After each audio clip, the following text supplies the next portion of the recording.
বিবাহিত মহিলারা যদি নাকফুল না পরে তাহলে স্বামীর অমঙ্গল হয়, স্বামীর ক্ষতি হয়, স্বামীর হায়াত কমে যায়, এরকম একটা কথা প্রচলিত আছে। এই কথাটা কতটুকু সঠিক? এর জবাব হলো, ভাই, আল্লাহ সুবহানাহু ওয়া তাআলা প্রত্যেকটা ব্যক্তির হায়াত ঠিক করে দিয়েছেন। স্ত্রীর নাকফুলের উপরে স্বামীর হায়াত ঝুলে নাই। স্বামীর হায়াত আল্লাহ সুবহানাহু ওয়া তাআলা যা নির্ধারণ করে রেখেছেন তাই তিনি ভোগ করবেন, তার একদিন আগেও তিনি মরবেন না। অতএব স্ত্রী নাকফুল পড়ুক আর না পড়ুক, তাতে স্বামীর হায়াতে কোনো প্রকার কম বেশ হবে না। হিন্দুদের মধ্যে এই বিশ্বাস আছে যে স্ত্রী যদি শখা না পড়ে, স্ত্রী যদি চুড়ি না পড়ে, আপনার বিবাহিত স্ত্রী যদি আপনার নাকফুল না পড়ে, অথবা এগুলো হারিয়ে যায়, অথবা এগুলো ভেঙে যায়, তাহলে স্বামীর কপাল পুড়ছে। এই ধারণা কাদের মধ্যে আছে? হিন্দুদের মধ্যে আছে। তো হিন্দুদের থেকেই এই বিশ্বাসটা আমাদের সমাজে কিভাবে যেন চলে আসছে।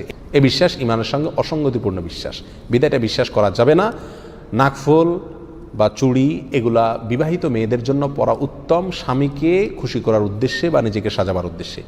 অবিবাহিত মেয়েরাও যদি চায় তারাও পড়তে পারে, বিবাহিত মেয়েরা চাইলেও পড়তে পারে, আর চাইলে নাও পড়তে পারে, খুলেও রাখতে পারে। আর যদি ভেঙেও যায় বা হারিয়েও যায় তাতে স্বামীর কোনো ক্ষয়ক্ষতি হবে না, এরকম বিশ্বাস রাখা উচিত নয়। এটা ইমানের সঙ্গে সাংঘর্ষিক একটা বিশ্বাস। মানুষের ভালো এবং মন্দ এটা কার হাতে? আল্লাহর হাতে।